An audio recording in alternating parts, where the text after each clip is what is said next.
तो हम लोग लास्ट टाइम अरे कहाँ पहुँच गया भाई, हटा इसको, ये बच्चे फैल पड़ेंगे।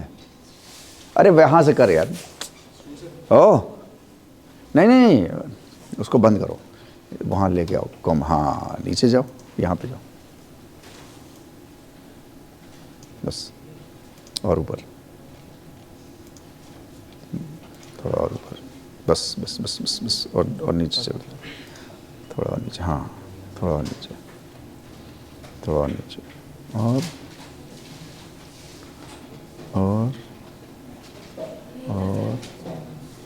थोड़ा पीछे करना, और पीछे, और पीछे, हाँ आगे, यही चले। राइट, तो हम लोग हार्ट के बारे में बहुत सारी चीज़ें जो हैं वो हम लोग डिस्कस कर चुके हैं, हम लोग को समझ में भी आ गई बहुत सारी चीज़ें। राइट, अभी हम लोग जो है वो इलेक्ट्रिकल सिस्टम को हम लोग समझने की कोशिश करेंगे कि हार्ट हमारा जो है वो उसके अंदर इलेक्ट्रिकल सिस्टम कैसे काम करता है। हमारी बॉडी के अंदर कोई भी मूवमेंट होता है, हमारी बॉडी के अंदर कोई भी मूवमेंट होता है तो उसके लिए एक सिग्नल आता है। राइट, वो सिग्नल को हम लोग बॉडी में जो है वो उसको बोलते हैं इलेक्ट्रिकल सिग्नल। वो सिग्नल का जो सिस्टम है, जो रेस्पॉन्सिबल सिस्टम है, उसको हम और आप जो है वो नर्वस सिस्टम के नाम से जानते हैं। किस नाम से? नर्वस सिस्टम के नाम से जानते हैं। राइट, नर्वस सिस्टम के बारे में जब आएगा तब हम लोग आगे बात करेंगे कि नर्वस सिस्टम जो है वो दो तरीके के होते हैं। एक हमारा जो है वो सेंट्रल नर्वस सिस्टम होता है और एक हमारा ऑटोनॉमिक नर्वस सिस्टम होता है। राइट, जो ऑटोमेटिकली काम करता है। राइट, हाँ हमारी बॉडी में मीन्स मोर देन 95% चीज़ें हमारे और आपके कंट्रोल में नहीं दी गई हैं।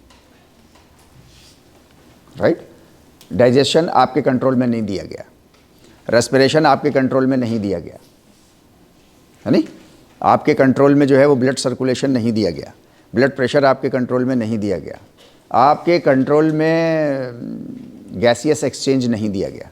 मीन्स आपके कंट्रोल में 95% चीज़ें आपकी बॉडी की कंट्रोल में आपके नहीं हैं। राइट, ये जो 95% है, ये 95% कंट्रोल जो है वो हमारा ऑटोनॉमिक नर्वस सिस्टम करता है।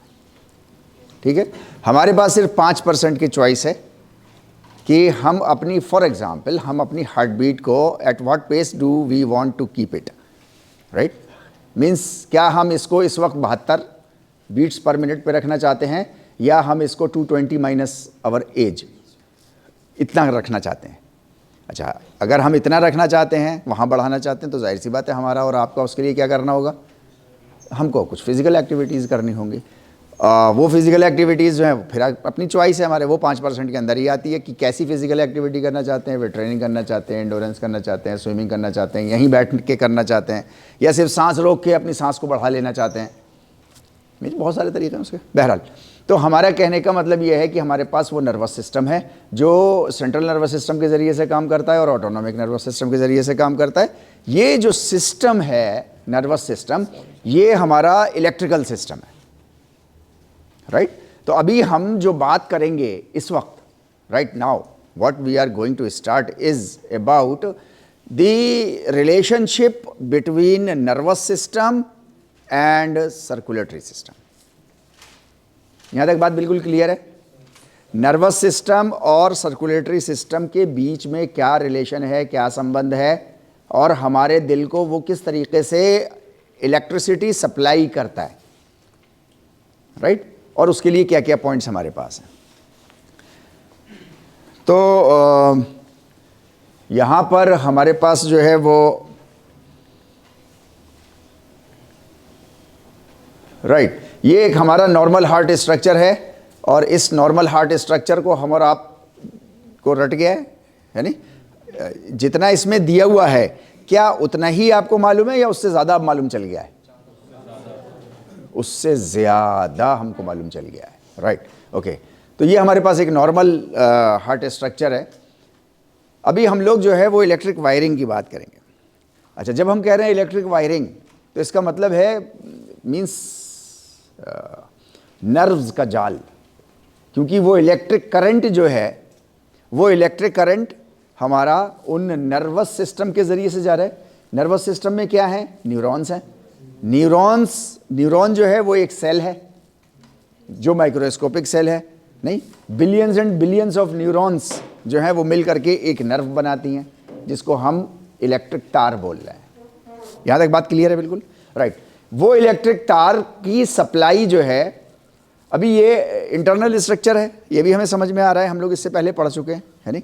सीपीसी के जो हैं वो थोड़ा सा आप गौर से सुनते रहिएगा, और कहीं पे आपको कोई चीज़ नोट करनी हो आप नोट करते रहिएगा, क्योंकि हम लोग कितनी क्लासेस हो गई हम लोग की? 18-20 क्लास हो गई हैं ऑलरेडी। तो हम लोग जाहिर सी बात है थोड़ा सा आगे चल रहे हैं। आप तसल्ली रखिए, वक्त के साथ साथ हम लोग जो है वो उसको कवर कर लेंगे, राइट। आपने कल जो वो चैनल आपने वो किया है, आपको उसमें सारे लेक्चर्स आपको मिल जाएंगे, है ना। आपको वो लेक्चर्स ज़रूर अपने लेवल पे आपको समझने होंगे वहाँ बैठ के। उसमें कोई परेशानी आए तो आप फिर मेरे पास आ जाइएगा, या ये लोग आपके साथ मौजूद हैं, आप इनके साथ बैठ जाइए, ये लोग आपको समझा लेंगे, ठीक है नहीं। चलें, तो ये हमारा इंटरनल स्ट्रक्चर है। इस स्ट्रक्चर के बारे में हम लोग जो है वो कोई ज़्यादा बात नहीं करेंगे कि कौन सा स्ट्रक्चर एट्रियम है, कौन सा वेंट्रिकल है। We all now we can understand very well, right. अभी हमारा जो है वो राइट ऑरिकल जब हम बोलते हैं तो क्या इसको राइट एट्रियम भी बोलते हैं? अच्छा, क्या इसको हम राइट एट्रिया भी बोलेंगे?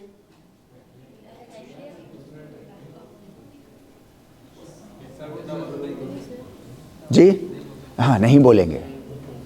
बात सही है, समझाने के लिए तो बात ठीक ठाक है, लेकिन अगर आप टेक्निकल पॉइंट पे जाओगे तो फिर एट्रिया मीन्स प्लूरल, फिर नहीं जाएंगे, फिर राइट पे नहीं जाएंगे, फिर हम सिर्फ एट्रिया कहेंगे। जब हम सिर्फ एट्रिया कहेंगे तो मतलब left plus right, that's it, very good. तो हमारा जो ये हिस्सा है ये हमारा एट्रियम है, ओके फाइन। ये हिस्सा ये क्या है? Papillary muscle. ये क्या है?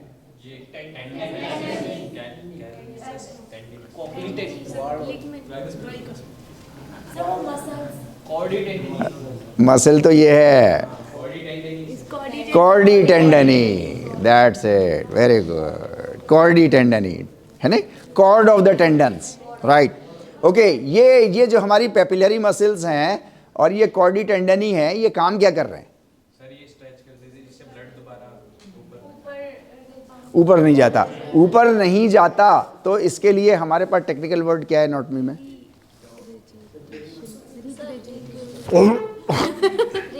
हाँ, रीगर्जिटेट, राइट, ओके फाइन, है ना। प्रैक्टिस कम चल रही है, ओके फाइन। अभी आप देखो हमारे जो राइट ऑरिकल है उसके पास साइनो एट्रियल नोड कहते हैं, NODE। ये जो हमारा नोड है NODE नोड कहते हैं। जैसे हाथ में कोई एक छोटा सा गुल्ला सा निकल आता है ना, ऐसा है नहीं, मीन्स आप गांठ कह लो, रस्सी में आपने गांठ बांध दी है, वो गांठ जो है वो रस्सी पूरी प्लेन चल रही है और गांठ की जगह पे जो है वो थोड़ा सा उठा हुआ है और फिर उसके बाद सीधी हो गई, तो that is called node in anatomy. Node clear है? लिख लीजिए आप इसको 2 मिनट में, जो आप जितना लिख सकते हो।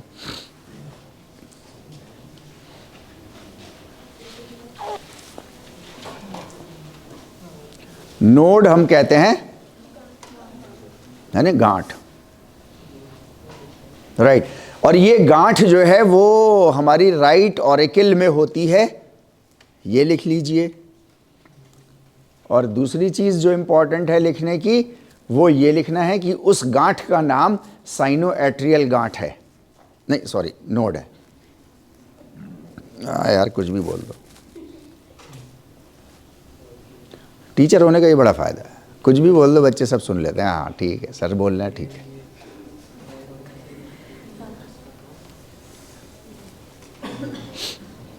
Cyano atrial, SINO dash atrial, ATRIAL node, right. इसे हम ऐसे नोड के नाम से भी एनाटॉमी में, जब ये तो बेसिक लेवल की बात है कि साइनो एट्रियल नोड कहते हैं इसको, राइट। लेकिन जब आप एनाटॉमी में मीन्स परफेक्ट तो कोई नहीं होता, लेकिन जब आपको एक अच्छी बेस लेवल की जानकारी हो जाती है तो फिर आप उसको जो है वो ऐसे नोड के नाम से कहते हैं, फिर आप उसको जो है वो साइनो एट्रियल नोड बार बार नहीं कहते। अगर आप इसको बार बार साइनो एट्रियल नोड कहेंगे तो हर फील्ड की अपनी एक पेक्यूलियरिटी होती है, राइट। अगर आप इसको बार बार साइनोएट्रियल नोड कहेंगे तो सामने जो जितने भी एनाटॉमिस्ट बैठे हुए होंगे वो थोड़ा सा आपसे इरिटेट होने लगेंगे, राइट। क्योंकि उनको बचपना मतलब जब से उन्होंने पढ़ना शुरू किया है वो तब से उन्होंने पहली बार उन्होंने सुना साइनोएट्रियल नोड एक बार, उसके बाद से जब भी सुना उन्होंने तो ऐसे नोड सुना, राइट। तो मीन्स अपनी रेगुलरिटी से जब कोई चीज़ हट के सुनता है बार बार आदमी तो फिर उसको तो आपको साइनोएट्रियल बार बार नहीं बोलना है ना, है वो ऐसे नोड, ठीक, ओके फाइन। तो ये हमारा ऐसे नोड हमारे पास है। ये अभी आप देखो ये हमारा जो ऑरिकल है, ये जो हमारा एट्रियम है, ये खुलता है हमारे वेंट्रिकल में, राइट। यहाँ पर भी एक हमारे पास नोड है। अभी हमारे पास दो गांठें हैं, राइट। एक हमारे पास एट्रियल नोड है जो कि साइनस के फॉर्म का है। साइनस कहते हैं मीन्स वही अंदर से उभरा खाली, राइट, और छोटी सी गांठ, ऐसा जैसे ये साइनस है ना, अंदर से खाली है, राइट। तो वो साइनस है और एट्रियम में है, इसलिए उसको हम कह रहे हैं साइनो एट्रियल नोड, राइट। एक गांठ हमारी वहां पर है जहां पर हमारा एट्रियम और वेंट्रिकल आपस में मिल रहा है, जहां पर हमारा एट्रियम और वेंट्रिकल हमारा मिल रहा है, तो उसको हम लोग बोलते हैं AV node, atrio ventricular node, atrio ventricular. इसको लिख लेंगे, आप लिख रहे हैं ना, नहीं लिख रहे, क्यों, लिखिए। अच्छा, ज़रूरी नहीं है इंग्लिश में लिखें, है नहीं, हम लोग पूरी क्लास में से पहले डिस्कस कर चुके हैं। आपको जैसे एट्रियो वेंट्रिकुलर, तो आप अगर हिंदी में लिख सकते हो आप इसको हिंदी में लिख लीजिए, हिंदी में याद कर लीजिए, है ना, बाद में आप इसको लिख लीजिएगा। ये पूरी पीपीटी आपका नाम क्या है बेटे? ललित। ये पूरी पीपीटी हम शेयर करता हूँ मैं सबसे, राइट। तो आपसे भी शेयर करूँगा, आप उसमें देख सकते हैं, फिर बाद में इंग्लिश में ये नाम, लेकिन अभी हिंदी में अपने समझने के लिए लिख लीजिए। बीच बीच में हम लोग सवाल जवाब करते हैं तो उसमें आपको मदद मिलेगी। तो हमारे पास एक ऐसे नोड है, एक हमारे पास एवी नोड है, राइट। एवी नोड जो है वो हमारा एट्रियम और वेंट्रिकल के बीच में है, जो कि हमारे लेफ्ट हैंड साइड पे है हार्ट के। अभी सुन नहीं रहे यार सब लोग इकट्ठे नहीं, अभी लिखने में मगन है इसलिए बोले नहीं सब लोग, ओके फाइन। यहां तक बात क्लियर है? ओके, अभी मैं आपको एक चीज, लिखना खत्म हो गया क्या? फाइन। अभी आप देखो, ये हमारा इलेक्ट्रिकल वायरिंग है, ये पूरी दिख रही है आपको, है ना, ये पूरी वायरिंग है, और ये वायरिंग के अपने मीन्स इनके अलग अलग हिस्सों के नाम है, यानी वो हिस्सों के नाम हम लोग यहाँ पर डिस्कस कर रहे हैं। तो पहला हमारा गांठ जो है वो ऐसे नोड, दूसरी फिर ये वायरिंग चली यहाँ पे, फिर एक और नोड है हमारी, राइट। ये एवी नोड के जस्ट नीचे जो है ये सेमी ल्यूनर जो वाल्व हैं, ये इनका क्या नाम है? हाँ, कौन सा? Atrio ventricular. Very good. अब चीख पड़ा करो आप लोग यार, चीखते नहीं हो आप लोग। अरे नहीं सर, गलत हो गया ये तो कुछ, है ना, ओके फाइन। एवी नोड के जस्ट नीचे आपके एट्रियो वेंट्रिकुलर आपके वाल्व्स हैं, राइट, जिनको हम लोग बाइकोस्पिड वाल्व के नाम से कहते हैं, ट्राइकोस्पिड वाल्व के नाम से कहते हैं, राइट, ट्राइकोस्पिड वाल्व है। ट्राइकोस्पिड वाल्व के जस्ट नीचे क्या स्ट्रक्चर है?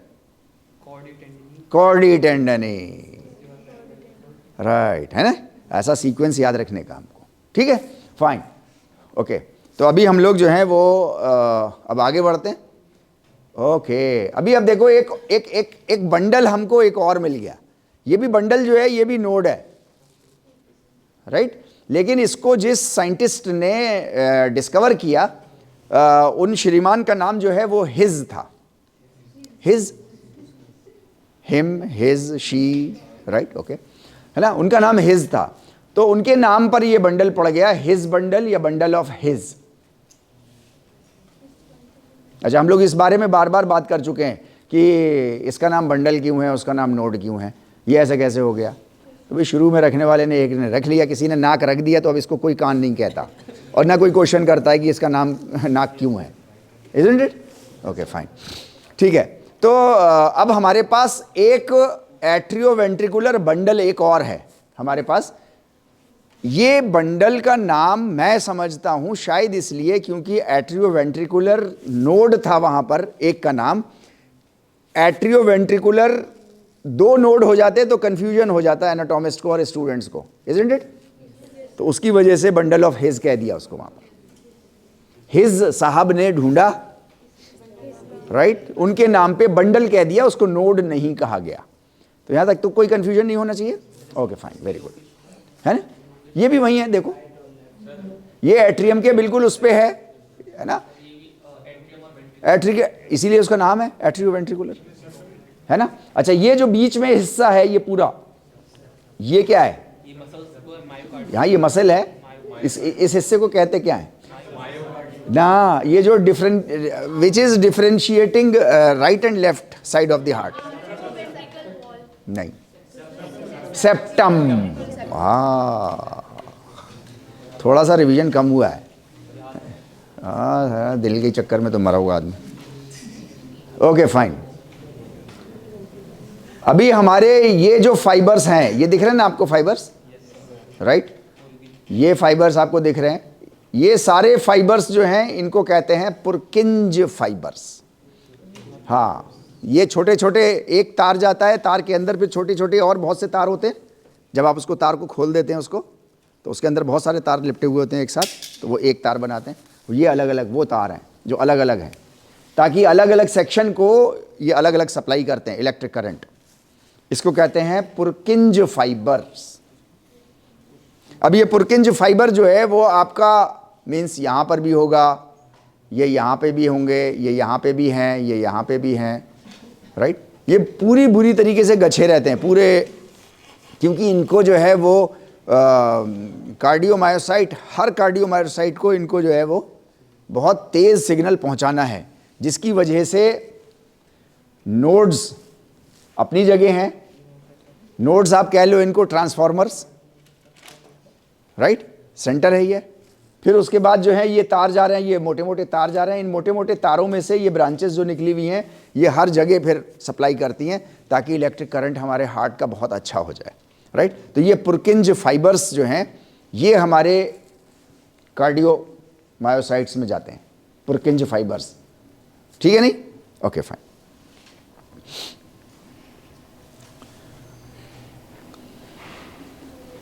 Stimulation originates here.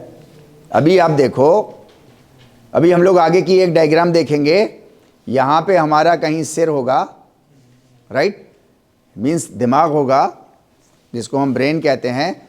यहाँ ब्रेन का कोई एक नीचे का हिस्सा होगा, उस नीचे के हिस्से से एक फाइबर आ रहा होगा ऐसे करके यहाँ पे, ठीक है नहीं? आगे देखेंगे हम लोग उसको, ठीक? वो डायग्राम में आप देखोगे एक तार ऐसे आ रहा है, राइट? उसी के बराबर से चलता हुआ एक तार आपको और दिखाई देगा, वो यहाँ पर आएगा, राइट? एक तार का काम है दिल को अगर ज़रूरत पड़ जाए तो धड़ धड़ धड़ धड़ धड़ धड़, अच्छा धड़ धड़ धड़ धड़ धड़ बहुत तेज़ बढ़ गया तो अब 220 माइनस योर एज हो गया, तो अब डाउन भी तो होना है ना, तो उसके लिए दूसरी वायरिंग की ज़रूरत पड़ेगी। तो वो दूसरी वायरिंग वहाँ से आएगी, एक और आएगी, वो हम लोग आगे देखेंगे, राइट? तो यहाँ पर अभी आपको ये कह रहे हैं कि यहाँ पर वो इलेक्ट्रिक सिग्नल वहाँ हार्ट ब्रेन से चल के यहाँ तक आता है, और यहाँ पर हमारे दिल का मीन्स पहला कॉन्ट्रैक्शन यहाँ शुरू होता है। कहाँ पे शुरू होता है ये? राइट ऑरिकल में होता है। कौन से हिस्से में राइट ऑरिकल के होता है? पहला कॉन्ट्रैक्शन कौन से राइट ऑरिकल के कौन से हिस्से में होगा? साइनोएट्रियल नोड में होगा। इस बात को, है ना?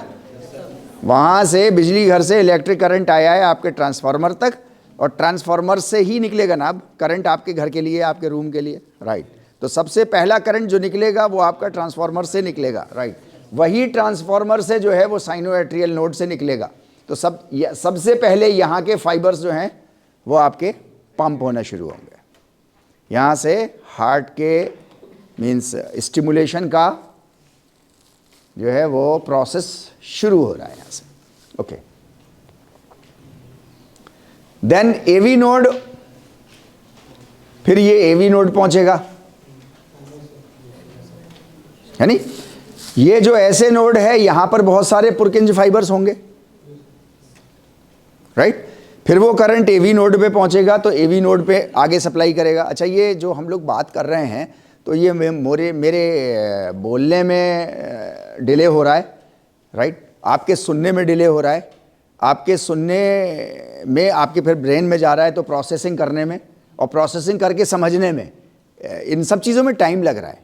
लाइक यहाँ कुछ टाइम नहीं लग रहा, मैं ब्रेन से आ रहा है तो ऐसा नहीं है कि ऐसे नोड से होता हुआ फिर वो एट्रोवेंट्रिकुलर, इतने में तो दिल टूट जाएगा है नहीं, राइट। ओके, तो अब ये हमारा जो है वो एवी नोड में आ गया। फिर उसके बाद जो है ये बंडल ऑफ हिज में चला जाएगा। अभी हम लोग यहां पर जो गिन रहे हैं वो स्टेप्स गिन रहे हैं, राइट। तो पहला स्टेप हमारा है स्टिमुलेशन, हमारा ऐसे नोड में हुआ, वहां से कॉन्ट्रैक्शन शुरू हुआ। फिर उसके बाद स्टेप 2 एवी नोड में गया, एवी नोड से फिर उसके बाद फौरन वो कहाँ गया, बंडल ऑफ हिज में गया। वेरी गुड, ओके जी, फाइन। अच्छा, फिर उसके बाद बंडल ऑफ हिज से फौरन वो जो है वो पुरकिंज फाइबर्स में चला गया। यहां तक बात क्लियर है बिल्कुल, है नहीं? ये स्टेप्स याद रहेंगे, आसान है। एनाटॉमी की किताबों में इसको थोड़ा सा कॉम्प्लिकेटेड फॉर्म में लिखते हैं, डिटेल होती है उसकी अपनी। हम लोग यहाँ डिटेल की हमें कोई ज़रूरत नहीं है, क्योंकि हम लोग हिस्टोलॉजिकल लेवल पर, माइक्रोस्कोपिक लेवल पर हम लोग समझने की कोशिश नहीं कर रहे हैं, है नहीं। हम लोग तो ग्रॉस लेवल पे समझने की कोशिश कर रहे हैं। तो ग्रॉस लेवल के प्रिंसिपल्स में यही आएगा, step 1 SA node, step 2 AV node, step 3 bundle of His, step 4 बस बेहतरीन हो गया, काम खत्म, राइट। अभी आपके लिए ये एक एडिशनल इंफॉर्मेशन है कि ये जो आपका ऐसे नोड है, राइट, ये आपका डोमिनेंट पेस मेकर है। अच्छा, जरा सा दिमाग लगा के मुझे बताओ आप लोग, डोमिनेंट पेस मेकर है मतलब क्या हुआ इसका जी? नहीं, जोर से बोला करो यार, मेरी आवाज आप तक जाती है कि नहीं जाती? जाती है तो स्टार्टिंग यहीं से होती है। नहीं, इसका मतलब डोमिनेंट का मतलब ये थोड़ी होता है जी, हावी होता है। अच्छा, हावी पेसमेकर ये है, हावी समझते हैं ना? हाँ, मतलब हाँ, ओके फाइन। तो डोमिनेंट पेसमेकर का तो मतलब ये हुआ कि ये हावी पेसमेकर है। अच्छा, अब यहां पर एक इंफॉर्मेशन लिखी हुई है जो यहां लिखी हुई नहीं है लेकिन है वो मौजूद। वो कौन सी इंफॉर्मेशन है? वो आपको क्रैक करना आना चाहिए। अगर आपको वो इंफॉर्मेशन क्रैक करना आ गई जो यहां लिखी नहीं है लेकिन है, मौजूद है, अगर वो क्रैक करना अगर आपको आ गई तो आपके लिए समझ लो कि कोई भी कंपटीशन 40% तो आपने एवं ही पास कर लिया। नहीं, दिल की धड़कन तो पता नहीं कहां कहां बढ़ जाती है यार, तो क्या मतलब है?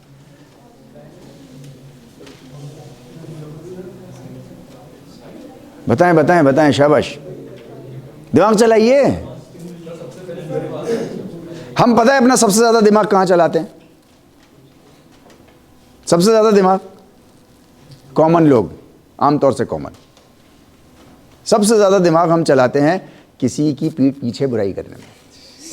बेहतरीन दिमाग चलता है उस वक्त, खुल के, खोपड़ी खुली हुई होती है बिल्कुल टनाटन, बड़ा बनती है वो अपने आप को, बड़ा वो ऐंठ के चलती है, बड़ा वो नहीं, ज़्यादा इधर होता है इसलिए मैं इधर के एग्जाम्पल ले। ओके फाइन, कुछ लिखा है? हाँ हाँ, तो इसका मतलब ये होगा कि जैसे जो हम लोग जो पहला कॉन्ट्रैक्शन होता है, हाँ, वो सबसे मतलब लॉन्ग टाइम के लिए, लॉन्ग ड्यूरेशन के लिए। वो तो लिखा ही हुआ है यार, अरे वो तो है ही लिखा हुआ। इसको कहते हैं, देखो आप इसको कहते हैं, जो मैं बात कर रहा हूं ना, इसके अंदर एक इंफॉर्मेशन है लिखी हुई, लिखी नहीं है लेकिन वो, उसको बोलते हैं इन बिटवीन द लाइंस, है ना। दो लाइंस के बीच में क्या लिखा हुआ है, खाली स्पेस है ना दो लाइंस के बीच में, वो बताओ क्या लिखा हुआ है, वो आपको समझना आना चाहिए। तो दिल से सोच रही होगी तू, बताओ बताओ, नहीं तो क्लास यहीं रुकी रहेगी, क्लास यहीं रुकी रहेगी। ये स्किल आना बहुत जरूरी, और ये स्किल है, और ये स्किल है। ये किसी को नेचुरल नहीं मिलती, ये स्किल है, और इस स्किल पे बहुत ध्यान लगाना पड़ता है। हाँ है, डिस्टेंस बनाता है। ओके, यही वो हार्ट के इलेक्ट्रिक सिग्नल्स का वो कंट्रोल करता है। ठीक, ठीक है, करता है जी। आप, मेरा सवाल आप लोग समझ रहे हैं ना सब लोग? मेरा सवाल सिंपल सा इतना है कि ऐसे node is the dominant pace maker, right? ऐसे node is the dominant pace maker.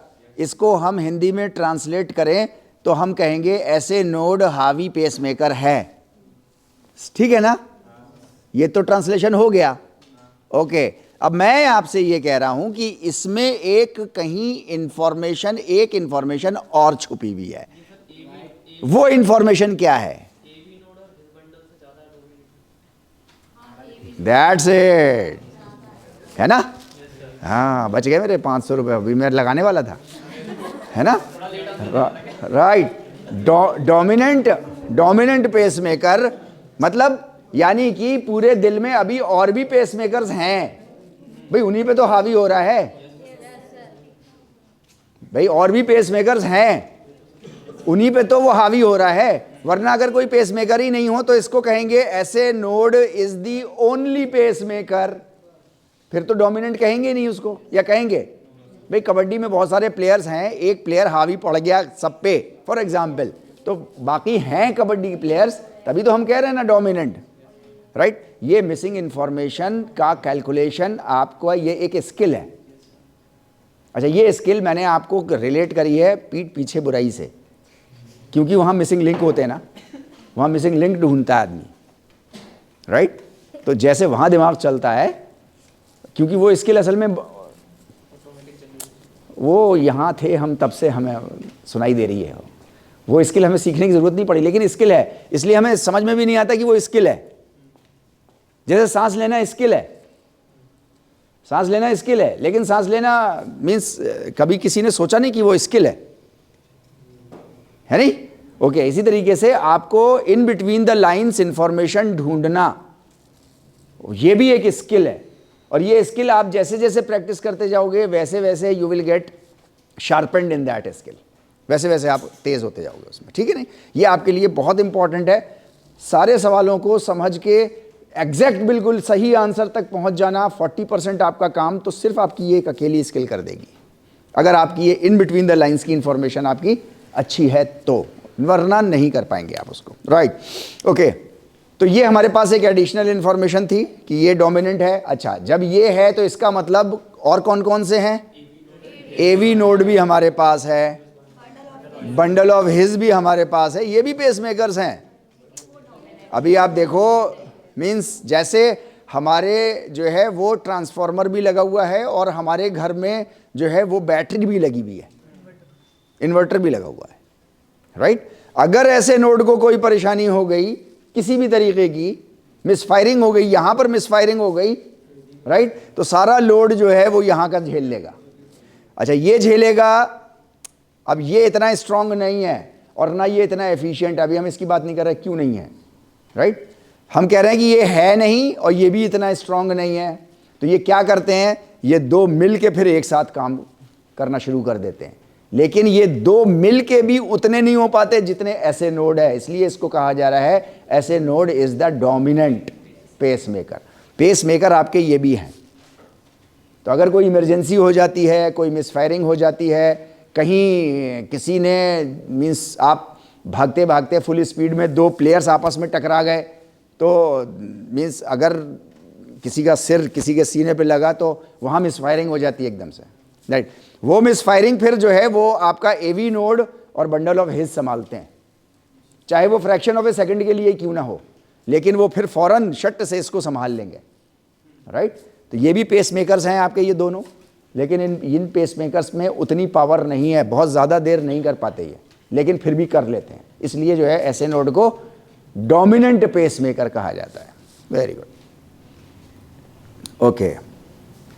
अभी आप देखो एस्केप पेस मेकर्स, है ना?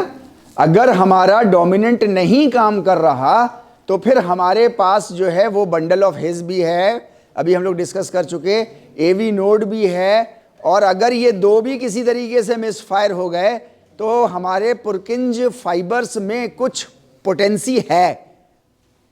ऐसी नहीं है कि वो पूरे दिल को आपको मेंटेन करके चल पड़ेगी, लेकिन कुछ है। जहां फ्रैक्शन ऑफ ए सेकंड के लिए परेशानी हुई है उतने तक वो पुरकिंज फाइबर उसको झेल लेंगे, उतनी सप्लाई वो लगातार पहुंचा देंगे जहां पे आपके सर्वाइवल को नुकसान ना पहुंचे। यहां तक बात क्लियर है? नहीं? ओके फाइन, आगे बढ़े हम लोग। ठीक है, ये स्लाइड आपको मिल जाएगी, आप उसमें दिक्कत मत करिए। ओके, क्विक एनालिसिस हम लोग करते हैं। अभी अब देखिए यहां पे ज्यादा शार्प वो चीजें हमको नजर आ रही हैं, है ना? ओके, ये नोड कौन सा है? ऐसे नोड है, राइट। फुल फॉर्म क्या है इसका? साइनोएट्रियल नोड है, राइट। ओके, ये लोकेटेड इन राइट एट्रियम में। ओके, ये क्या है? वेयर कंडक्शन गोज फ्रॉम ऐसे नोड? एवी नोड, पक्का? सब लोग एवी नोड कह रहे हैं? Okay, that's it. ये क्या है?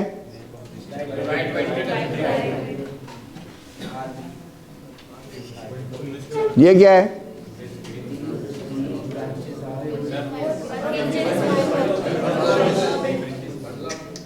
These green branches are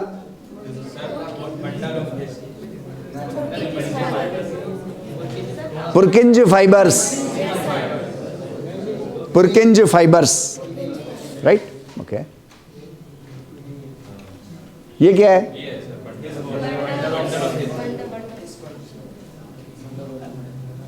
बिल्कुल बेहतरीन, आप लोग तो यार दिल के मामले में बड़े पक्के हो आप लोग। ओके,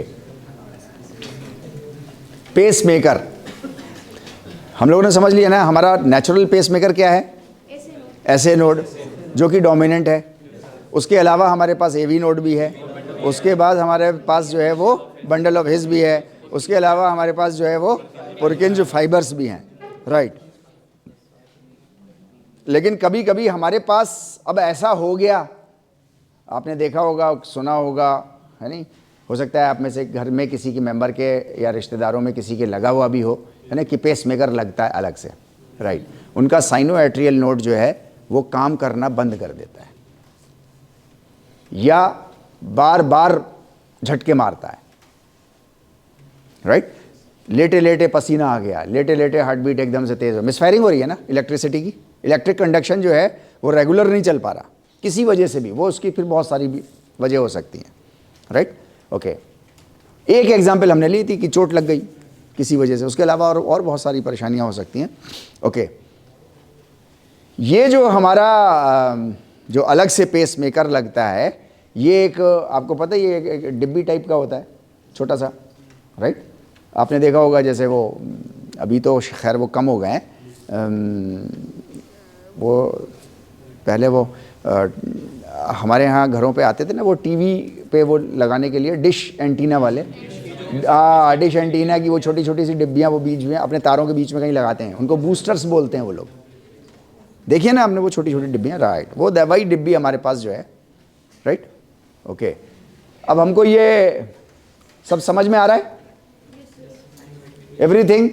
अच्छा ये बताओ ज़रा मुझको कि ये जो है ये ब्लू कलर में क्यों है और ये रेड में क्यों है? अच्छा, ये डीऑक्सीजनेटेड है, ये अच्छा, इधर ये डीऑक्सीजनेटेड, ये इधर सप्लाई कर रहा है, ये अपना ऑक्सीजनेटेड उधर सप्लाई कर रहा है, एक इधर से सप्लाई कंटिन्यूस हो रही है, एक उधर से कंटिन्यूस सप्लाई हो रही है। इस सप्लाई, ये जो कंटिन्यूस सप्लाई है, इसको क्या बोलते हैं? Double circulation. Very good, okay fine, right. अभी हम लोगों ने एक स्टेप समझने की कोशिश की थी मोटे तौर पे, क्या कि ऐसे नोड हमारा एट्रियम में होता है, ये समझने की कोशिश की थी। अब हम थोड़ा स्पेसिफिक आ गए, भाई होगा भी तो कहाँ होगा, कहीं तो लगा होगा ना, राइट। तो वो हार्ट की मसल में लगा होगा। ये भी सिंपल है ना? Okay fine. हाँ, मसल में लगा तो है, तो मसल में तो कहीं भी लगा हो सकता है ना वो, तो कहाँ लगा होगा? मायोकार्डियम में। मायोकार्डियम में भी तो पूरे एट्रियम में मायोकार्डियम है, वो कहाँ लगी होगी फिर? सुपीरियर एना केवा जहां से अटैच हो रही है आपके राइट एट्रियम में, उस जगह पे लगी होगी। That's the point. ठीक है नहीं? इसमें कोई कंफ्यूजन हो रहा है? जहां आपका सुपीरियर इन वेना केवा आपके एट्रियम में आके कनेक्ट हो रहा है, वहां पे आपका साइनो एट्रियल नोड, ऐसे नोड लगा हुआ है। वहां की मायोकार्डियम में हमारा वो लगा हुआ है। बिल्कुल क्लियर है यहां तक? इसमें रटने की कोई ज़रूरत है क्या? कितने लोगों को घर जाकर के, कमरे पे जाके रटने की ज़रूरत पड़ती है? नहीं, मुझे तो नहीं पड़ती। हाँ बताओ अपना। नहीं पड़ती? Right, that's it. Okay fine, है ना? तो अब हम लोग चलें यहाँ से, आगे बढ़े जी। वो वहीं क्यों लगा है? इसकी नाक काट के इसकी यहाँ लगा दो, यहाँ क्यों लगी है? नहीं सर, भाई एक सवाल, ये सवाल इलॉजिकल है। ये यहाँ क्यों लगा हुआ है? कोई रीजन तो होगा, क्या? Specific reason? कोई रीज़न नहीं है। अब आप इसको रीज़न, आप रीज़न में आप इसको ये बोल सकते हो कि मीन्स क्या कहते हैं, रीज़न में आप इतना सा बोल सकते हो कि यहाँ से शुरुआत होती है, क्योंकि पूरे हार्ट को वो कवर कर लेता है। अब यही लोकेशन समझने की चीज़ ये है कि यही लोकेशन हमारी एट्रियम में भी हो सकती थी। सर ये इसलिए भी तो हो सकता है ना यहाँ पर, क्योंकि हमारा जो ब्लड है वो राइट एट्रियम से ही, या फिर फर्स्ट कॉन्ट्रैक्शन नहीं होता इसलिए? नहीं, ये तो देखिए एक उसकी चीज़ है। ये तो हमारे पढ़ने का एक सिस्टम है। ये तो आप जो है वो यहाँ से शुरू कर दो, लेफ्ट वेंट्रिकल से शुरू कर दो पढ़ना। भाई यहाँ से निकलना शुरू हो रहा है, वहाँ से पढ़ना शुरू कर दो। पूरी बॉडी में जा रहा है, फिर वहाँ से आ रहा है, तो वो एंड हो जाएगा आपका। आप समझ रहे बात को? मसला बस इतना सा है कि ये आंखें आगे क्यों लगी हुई हैं, भाई पीछे क्यों नहीं लगी हुई हैं, बस सवाल इतना सा है। Right? Okay fine. Any how, तो यहाँ तक हम लोग पहुँच गए अपने। ओके, आर्टिफिशियल पेसमेकर, ये हमारी छोटी सी डिब्बी है। राइट? ये हमारी लगी हुई है, ये इसकी सप्लाई जो है वो, अब इसकी अपनी कॉम्प्लेक्सिटी होंगी। मैं तो आपको सिर्फ एक लोकेशन दिखा रहा हूँ कि कहाँ पर लगी हुई होगी। ठीक है नहीं? राइट? अब आप देखो इसकी लीड जो है वो पेसमेकर की एक लीड, अब ये वायरिंग है, बहुत पतली सी एक वायरिंग है। राइट? उसके अंदर फाइबर्स होंगे, जाहिर सी बात है, हर तार एक फाइबर होता है। फाइबर 85 फाइबर से वो फिर घुमा करके उनको एक तार बना दिया जाता है। राइट?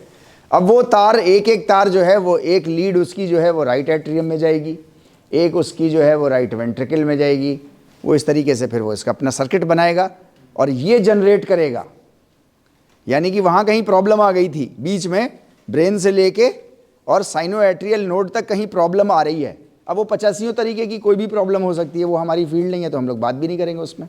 ठीक है नहीं? लेकिन वो कोई प्रॉब्लम हो सकती है जिसकी वजह से अब हमारा जो जनरेशन होगा इलेक्ट्रिक कंडक्शन का, सारा जनरेशन अब यहाँ पे होगा। अब आप इसको ऐसे नोड बोलना चाहते हो तो बोल लो, नो प्रॉब्लम एट ऑल। लेकिन है ये आर्टिफिशियल पेसमेकर। यहाँ तक बात क्लियर है? बिल्कुल ओके फाइन। ये वो सिग्नल है जो मैं आपसे बता रहा था, ये वो डायग्राम है जो मैं आपसे बता रहा था। इसको देख करके ही समझ में आ रहा है अब हमको बात, है ना? Okay fine. अभी ये कौन कौन सी हैं बस हम लोग वो डिस्कस करेंगे थोड़ी सी। हाँ, ब्रेन के कौन से हिस्से से आ रही है? मेड्यूला ओब्लंगेटा से आ रही है। ये हमको याद रखने की ज़रूरत है। मेड्यूला ओब्लंगेटा हमारे यहाँ कहीं पीछे, इधर सर में अंदर कहीं घुसा हुआ है, कहीं हाइपोथैलेमस के पास। आज हाइपोथैलेमस की प्रैक्टिस कितने लोगों ने करी सुबह उठ के? ना, सबने नहीं करी होगी। अरे बड़े लिहाड़े हैं हम लोग, इंसान बड़ा लिहाड़ा है। हाँ, शाबाश, good, bad luck. Okay fine. तो हमारा मेड्यूला ओब्लंगेटा से 2 नर्व्स निकलती हैं। यहाँ तक बात क्लियर हो रही है? बिल्कुल। इसको लिखने की ज़रूरत नहीं है, ये तो आपके पास पहुंची जाएगी, कल परसों तक पहुंची जाएगी, आज भी रात में पहुंच सकती है। जब मैं लैपटॉप खोल लूँगा तो सबसे पहला काम मेरा होता है कि मैं आपको ये पहुंचा दूं। मैं लैपटॉप नहीं खोलता तो ये नहीं पहुंचती, राइट? Okay fine. इसको बोलते हैं एक्सीलरेटर नर्व। समझ गए? एक्सीलरेटर से हम लोग समझ गए, स्पीड बढ़ गई, स्पीड तेज कर देता है, ठीक। एक है vagus nerve, vagus nerve, right. हमारे जो ऑटोनॉमिक नर्वस सिस्टम है वो दो हिस्सों में बटा हुआ है, sympathetic and parasympathetic, right. Sympathetic nervous system हमारा जो है वो ऑटोमेटिकली तेजी प्रोड्यूस करता है हर चीज में।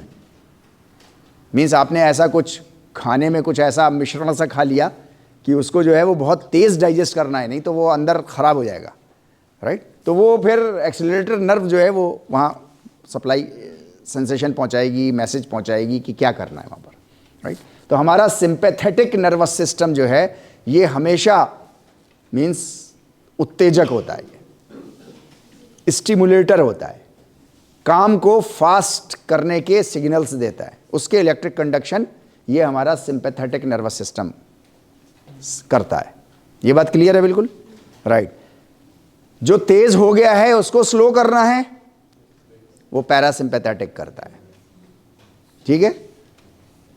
अभी जो है वो सांप दिखाई दे जाए तो एकदम से बॉडी जो है ओके फाइन, एक्सेलरेट कराना आपने, ठीक है, राइट। अभी बॉडी एक्सेलरेट करी, अगर नहीं भी करी थोड़ी दूर है तो दिल ने तो शुरू कर ही दिया, कम से कम उसके अंदर एक्सेलरेशन हो गया ना शुरू, राइट। वो सिंपैथेटिक ने ऑटोमेटिकली हुआ, आपने तो नहीं किया, राइट। वो हमारे सिंपैथेटिक नर्वस सिस्टम का काम है। कोई भी चीज़ तेजी पैदा करना होगी, कोई भी तेजी ऑटोमेटिकली वो सिंपैथेटिक नर्वस सिस्टम करेगा। ये बात ये लिख लीजिए आप लोग, बस इतना सा। और स्लो, उस तेजी को, जो तेजी डेवलप हो गई है तो अब उसको स्लो भी करना है तो वो पैरासिम्पैथेटिक करेगा। नॉर्मल स्टेट में लेके आएगा वो पैरासिम्पैथेटिक लेके आएगा। ये लिख लीजिए आप लोग, ये आपके लिए इंपॉर्टेंट है। सर एक बार रिपीट कर दीजिए क्या चीज़? ये जो भी आप लाइन बोल रहे थे। मैं ये कह रहा था कि हमारा ऑटोनॉमिक नर्वस सिस्टम हमारे दिल को कंट्रोल करता है। अभी हम लोगों ने बात करी थी 95% एक्टिविटीज़ हमारे दिल, हमारे पूरी बॉडी की हमारे कंट्रोल में नहीं है। अगर हों तो पता नहीं हम क्या हाल करते हैं इसका बेचारे का, है नहीं? ओके। जब हमारा ऑटोनॉमिक नर्वस सिस्टम जो है वो आपको किसी भी चीज़ के लिए, इमरजेंसी के लिए तैयार करता है, राइट। इमरजेंसी के लिए उसने तैयार किया तो कि कुछ तेज़ी लाएगा, राइट। उस इमरजेंसी के ख़त्म होने पे उसको नॉर्मल भी लेके आना है ऑटोमेटिकली, आप सोच के नहीं लाओगे वापस, ठीक है। तो ये जो तेज़ी लेकर के आता है ये सिंपैथेटिक नर्वस सिस्टम के साथ लाता है, राइट। और ये जो नॉर्मल करेगा तो ये पैरासिम्पैथेटिक के साथ करेगा। बस इतनी सी बात हम लोग बात कर रहे हैं।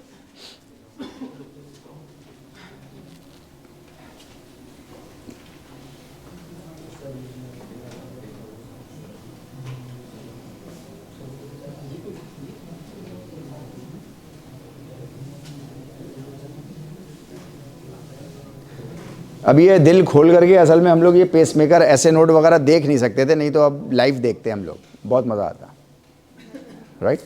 एनी हाउ, क्या लिखा है ये, क्या कह रहे हैं ये? When stimulated release neurotransmitter at the SA node to increase heart rate, right. एक केमिकल है न्यूरोट्रांसमीटर नाम का, न्यूरोट्रांसमीटर नाम का इलेक्ट्रिक करंट आपका जो चलता है वो मीन्स उसका कोई प्रिंसिपल होगा ना, एक से आगे चलने का उसका, है ना। इलेक्ट्रॉन सिस्टम पे कुछ चलता है, वो आगे चलता है, किसी प्रिंसिपल पे चलता है, राइट। यहाँ पर वो इलेक्ट्रॉन के उस पर नहीं चल रहा, राइट। यहाँ पर वो एक केमिकल मैसेंजर है जिसके ज़रिए से वो आगे चलता है। उस केमिकल मैसेंजर को हम न्यूरोट्रांसमीटर कहते हैं। सिंपल है? नहीं सिंपल है? हाँ, केमिकल आगे जाएगा, केमिकल लेके जाएगा, उस करंट को केमिकल लेकर के आगे जाएगा। राइट। करंट जो है वो ऐसा नहीं होगा कि यहाँ ये करंट है और यहाँ ये करंट है और ये दो आपस में मिले हुए न्यूरॉन्स हैं और ये न्यूरॉन्स जो हैं वो आपस में मिल करके और ये करंट पास करेंगे। अगर ये न्यूरॉन और ये न्यूरॉन, अगर आपका एक तार दूसरे तार से नंगा छुल जाता है तो क्या होता है? Short circuit. तो यहाँ भी तो शॉर्ट सर्किट हो जाएगा। इसके बीच में भी तो कोई एक चाहिए है, इन दो के बीच में कोई एक चाहिए है, वरना शॉर्ट सर्किट हो जाएगा। राइट, शॉर्ट सर्किट हो गया तो मतलब या तो ऐसे नोड फूक गया, या एवी नोड फूक गया, पुरकिंज फाइबर फूक गए, बंडल ऑफ हिस फूक गया, या हमारी मायोकार्डियम फूक गई, कुछ तो हो जाएगा ना। राइट, तो उसके लिए ये शॉर्ट सर्किट ना हो, शॉर्ट सर्किट ना हो, उसके लिए जो है वो एक केमिकल बीच में, दो न्यूरॉन्स के बीच में वो एक केमिकल लगा हुआ है। यहाँ पर जो केमिकल है उस केमिकल को हम और आप न्यूरोट्रांसमीटर के नाम से जानते हैं।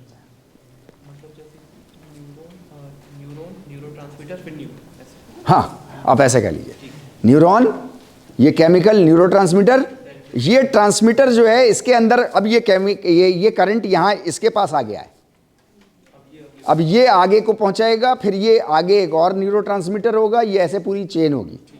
राइट, ये दो न्यूरॉन्स आपस में कैसे काम करते हैं हम लोग जब नर्वस सिस्टम पे आएंगे हम लोग वहां बात करेंगे। अभी इतनी मोटी बात समझ लेना हमारे लिए काफी है। बात क्लियर हो गई? Okay fine. अच्छा, आप देखो सिंपैथेटिक नर्वस सिस्टम भी बढ़ा रहा है तो न्यूरोट्रांसमीटर से बढ़ा रहा है, घटा रहा है तो वो भी उसी से घटाएगा। यानी कि दोनों के पास जो करंट रिले करने के लिए जो तार हैं वो अलग अलग पोटेंसी के हैं। मीन्स एक के पास फास्ट सर्किट है और एक के पास स्लो सर्किट है, लेकिन दोनों के पास जो केमिकल है वो कॉमन है, वो कॉमन है, वो से न्यूरोट्रांसमीटर कहते हैं। ट्रांसमीटर मतलब ट्रांसमिट करने वाला, न्यूरो मतलब रिलेटेड विद द न्यूरॉन्स, दो न्यूरॉन्स के बीच में वो केमिकल है, इसलिए उसको हम न्यूरोट्रांसमीटर कह रहे हैं, है ना। इतना सिंपल सा है, एनाटॉमी इज वेरी सिंपल यार। चलें अब आप पढ़िए, देखिए क्या लिखा है ये। Numerous sympathetic nerves also lie to the walls of the two ventricles where they increase the force of contraction of these chambers। क्या बोल रहे हैं ये? न्यूमेरस सिंपैथेटिक नर्व्स, पैरासिम्पैथेटिक की बात नहीं हो रही, सिंपैथेटिक की बात हो रही है। In the walls of the two ventricles,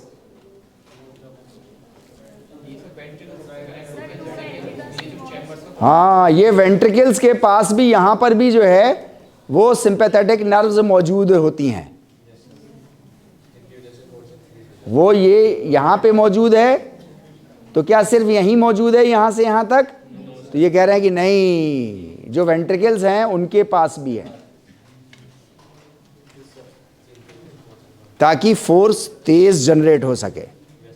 pressure बहुत तेज चाहिए ना, ब्लड के इजेक्शन के लिए प्रेशर बहुत तेज चाहिए, उसके लिए। अच्छा, अब ये मीन्स जो सिंपैथेटिक नर्व्स होती हैं ये नंबर में तो सेम होती हैं, मीन्स इस वाले चैम्बर में और इस वाले चैम्बर में। डिपेंड करता है कि मसल की थिकनेस कितनी है, सरफेस एरिया मसल का कितना है, उसके हिसाब से उसकी स्ट्रेंथ घटती और बढ़ जाती है। यहाँ तक बात क्लियर हो रही है?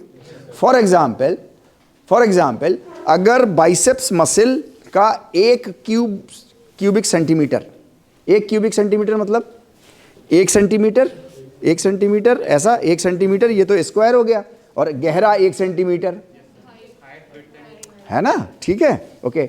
हमने इसको बाहर निकाल लिया, राइट। एक सैंपल फीमेल का है और एक सैंपल मेल का है। 1 cubic centimetre of the skeletal muscle of both the sexes can lift 13 से 18 kg वेट। कितना? 13 से 18 kg weight of both the sexes, चाहे लड़के का हो चाहे लड़की का हो, इससे बहस नहीं है। 1 cubic centimetre muscle mass, 1 cubic centimetre muscle mass, चाहे वो फीमेल का ले लो चाहे वो मेल का ले लो, लेबोरेटरी टेस्टिंग में उस 1 क्यूबिक सेंटीमीटर के पास ये ताकत है कि वो 13 से 18 किलो वजन उठा लेगा। यहां तक बात समझ में आ रही है? अरे यार कैसे को छोड़ो ना, इतना तो भरोसा करो ना मेरे ऊपर। ओके फाइन, वो हम लोग जब उस पे आएंगे तो हम लोग बात करेंगे वहां पे। लेकिन क्या रियल लाइफ में ऐसा होता है? ऐसा नहीं होता है, वो हम देखते हैं, वो ऐसा नहीं होता है। आप 70 किलो उठा पाते हैं, वो 30 किलो उठा पाती है। पता है मैं क्यों रुक गया? असल में मेल जेंडर को जो है ना, वो अपनी सुपीरियरिटी का बहुत वो है, तो कुछ लोग हंसे, थोड़ा सा मुस्कुराहट आई। हाँ हम 70 किलो, 30 किलो, राइट। पता नहीं है कि माँ भी हमारी फीमेल ही थी, है नहीं? तो हंसने की ज़रूरत नहीं है, राइट। ओके, अब ये हो कैसे रहा है भाई? पोटेंसी जो है वो पोटेंसी दोनों की बराबर है, इज़न्ट इट? पोटेंसी दोनों की बराबर है। फिर ये ऐसा कैसे हो रहा है कि एक 30 किलो उठा रहा है और एक 70 किलो उठा रहा है, और ट्रेंड है, दोनों सेम डिग्री के ट्रेंड है, फॉर एग्जांपल सेम डिग्री के ट्रेंड है। तब क्यों, कैसा हो रहा है ये इसलिए हो रहा है क्योंकि मसल मास आपके पास ज़्यादा है और मसल मास उसके पास कम है। मीन्स ओवरऑल क्यूबिक सेंटीमीटर जब आप निकालोगे, राइट, तो आपके पास ज़्यादा हो जाएगा और इसके पास कम हो जाएगा। अच्छा, अब जाहिर सी बात है, जब इसके पास ओवरऑल क्यूबिक सेंटीमीटर कम है तो ये अपने लिहाज से जितना भी उठा पाएगी। आपके पास चूंकि ज़्यादा हैं, अगर उतने ही आपके पास भी होते तो आप भी उतने ही उठाते, आप भी 30 किलो उठा रहे होते, right. The same is true, this same principle is also true with this left ventricle and right ventricle. Number of neurons same है, सिंपैथेटिक नर्व्स सेम है, इलेक्ट्रिक कंडक्शन सेम है, लेकिन यहां पर साइज का फर्क है। साइज का फर्क है भाई, ये मजबूत होती है ना, बड़ी होती है, ये तो हम लोग पढ़ चुके हैं। अच्छा हम लोग एक बात बताओ, पढ़ चुके हैं या रट चुके? ये तो रट चुके हैं यार, ये तो रट्टाफिकेशन हो गया हमारा, है ना? अब तो समझ में आ गई ये बात, राइट। तो जाहिर सी बात है, अब कौन ज्यादा वजन उठाएगा? तो जाहिर सी बात है, ये 70 उठाएगा, ये 30 उठाएगा, नो प्रॉब्लम एट ऑल, क्योंकि साइज इसके पास कम है। यहां तक बात समझ में आ रही है? बिल्कुल क्लियर है? Okay fine. तो हम ये कह रहे हैं यहां पर कि सिंपैथेटिक नर्व्स दोनों वेंट्रिकल्स में होती हैं, जो कि हमारे फोर्स ऑफ कॉन्ट्रैक्शन को बढ़ा देती हैं। हाँ, ये ज़्यादा तेज़ करेगा, ये कम तेज़ करेगा, ये एक अलग मसला है, लेकिन बढ़ाएगा इसको भी, बढ़ाएगा इसको भी।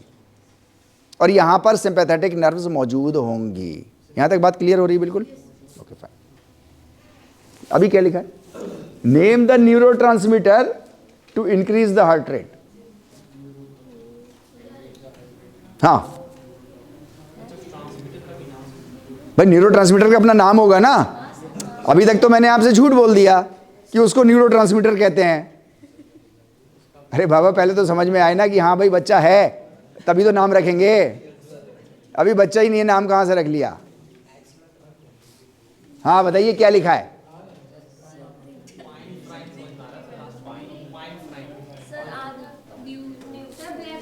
कुछ अंदाजा, कुछ आप लोगों ने इतनी देर में, इतने दिनों में कुछ तो एनाटॉमी पढ़ी होगी, कहीं ये वर्ड आया होगा, भटकता हुआ कहीं आपसे टकराया होगा, आपने ध्यान नहीं दिया होगा, वो बात अलग है, लेकिन यहाँ पे शायद याद आ जाए। वो नहीं पूरा दिखा दे तो क्या होगा, फायदा क्या? बोलता नहीं तू कुछ है? क्यों भाई, बोलता क्यों नहीं भाई? क्यों सोता है तू इतना? राइट, लिख लीजिए NOR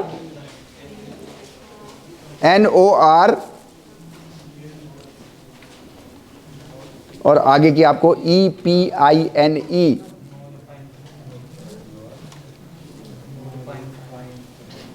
एपाइनफ्राइन, नॉरएपाइनफ्राइन, झूठ बोल रहा हूं मैं, नॉरएपाइनफ्राइन, झूठ बोल रहा हूं मैं। ओके, इसको कहते हैं norepinephrine. Nor epinephrine, nor epinephrine लिखा हुआ है, पाइन नेफ्राइन है, नॉर एपिनेफ्रिन। अब ये जो मैं बोल रहा हूं नॉर एपिनेफ्रिन, इसको आप अपनी लोकल भाषा में लिख लो, हिंदी, उर्दू, अंग्रेजी, अरबी, फारसी जो आती है वो लिख लो। केरलाइट, केरलाइट लिख लिया, केरलाइट क्या क्या बोलते हैं इसको? एपी, एपी नॉर एपिनेफ्रिन, हाँ नॉर एपिनेफ्रिन। इसको बोलो जरा 8-10 बार।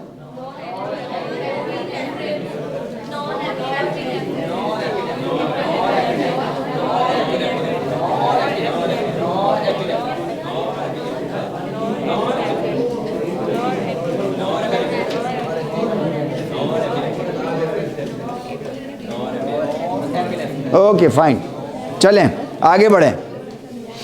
अच्छा, तो ये नॉर एपिनेफ्रिन होता कहाँ पे है? दो न्यूरॉन्स के बीच में। उन दो न्यूरॉन्स का क्या काम है जहाँ पे ये नॉर एपिनेफ्रिन है? सिग्नल को ट्रांसफर कर रहे हैं। सिग्नल को किस स्पीड से ट्रांसफर कर रहे हैं? तेज कर रहे हैं। जहाँ पे तेजी लानी है तो वहाँ पे नॉर एपिनेफ्रिन, वो न्यूरोट्रांसमीटर का नाम नॉर एपिनेफ्रिन। तो स्लो करने के लिए नॉर हटा दो, एपिनेफ्रिन।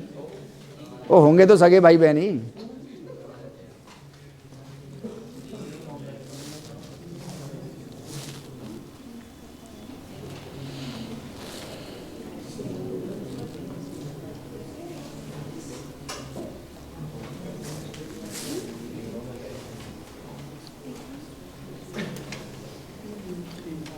सीधा बैठ। खाना ज़्यादा खा लिया क्या आज?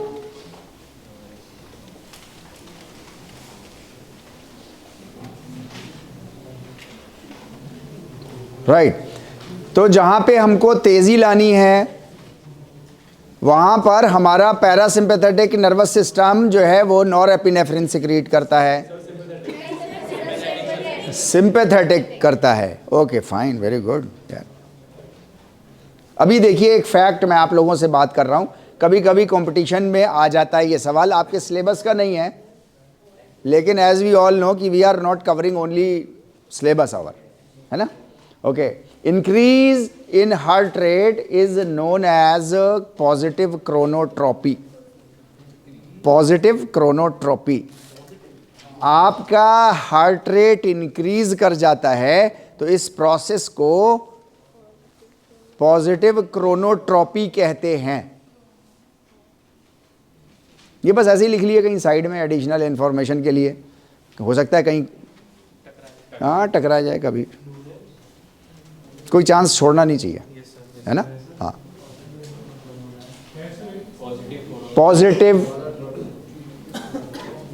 पॉजिटिव क्रोनोट्रॉपी।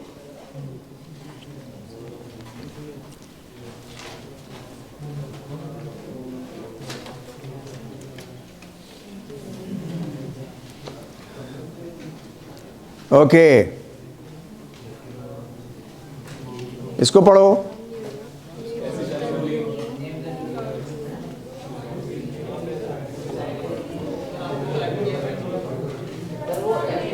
अरे मेरी बात पे काय को भरोसा कर लिया है? सदमा? किसको सदमा लग गया? मतलब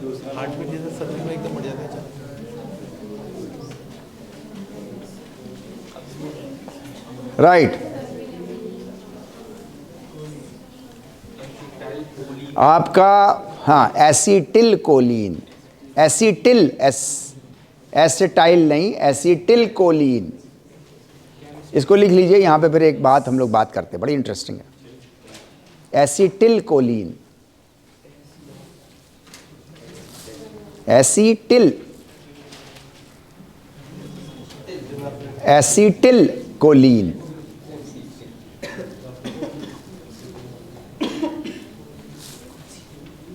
ठीक है, तो जो इंक्रीज कर रहा है वो नॉरएपिनेफ्रिन, जो डिक्रीज कर रहा है वो एसिटिल कोलिन। अभी मैंने बताया था एपिनेफ्रिन। क्यों बता दिया मैंने? सर ये जो एसिटिलकोलिन होगा ये केमिकल, ये भी केमिकल है, वही न्यूरोट्रांसमीटर। केमिकल नेम होगा ये उसका। हाँ तो वही न्यूरोट्रांसमीटर है। नहीं नहीं, फिर मैंने क्यों बता दिया आपको? नहीं नहीं नहीं नहीं, तो वो जुए हुए तो बाहर निकाल के आओ, लेकिन पता नहीं क्यों हैं। अरे चला गया पीछे, कहाँ चला गया यार? अरे यार ये संभालना नहीं आती ना झोंक मुझे।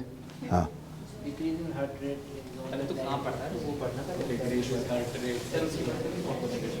चलो अच्छा, हाँ वो भी देख लो, पहले उसको झेल लो। नेगेटिव को तो नेगेटिव क्रोनोट्रोपी, ओके फाइन। अभी सवाल ये है कि मैंने आपको एपिनेफ्रिन क्यों बोल दिया। ये बहुत इंपॉर्टेंट इशू है, इसको थोड़ा सा आप लोग समझ लीजिए। राइट, लिखना छोड़ेंगे तो मैं बोलूँ, वरना नहीं नहीं नहीं, आप तो खाली हो, दूसरे लोग तो खाली नहीं है, मेरे लिए तो सारे ही बच्चे हैं। Okay fine. आपको वर्ड मीनिंग्स याद करने होते हैं, वो किसी भी लैंग्वेज के याद करने होते हैं। हिंदी में भी शब्द अर्थ याद करने होते हैं, अल्फाज मायने उर्दू में भी याद करने होते हैं, अंग्रेज़ी में वर्ड मीनिंग याद करने होते हैं। उसमें कोई दिक्कत नहीं है, क्योंकि बिना टर्मिनोलॉजी के कोई भी लैंग्वेज, कोई भी आर्ट, कोई भी साइंस चल नहीं सकती। टर्मिनोलॉजी इज़ मस्ट, वो टर्मिनोलॉजी याद करना आपको ज़रूरी होता है। Okay fine. अब वर्ड मीनिंग्स को याद करने का सबसे बेहतरीन तरीक़ा क्या है? अब वो उसके लिए इसके जो एक्सपर्ट्स होंगे वो अलग अलग बातें आपसे बताएंगे। मैं आपको अपना अनुभव बता रहा हूँ। हो सकता है आप में से कुछ लोगों के वो काम का हो सकता है कुछ लोगों की पर्सनैलिटी मीन्स मेरी तरीके की हो, तो वो ऐसे सीख लेंगे ज़्यादा तेज़ी से। राइट, फॉर एग्ज़ाम्पल इंग्लिश का एक पैराग्राफ है, कोई भी XYZ, वो मैंने पढ़ा, उसमें एक वर्ड आ गया XYZ, कुछ भी एक वर्ड आ गया, राइट, उसका मीनिंग मुझको नहीं पता।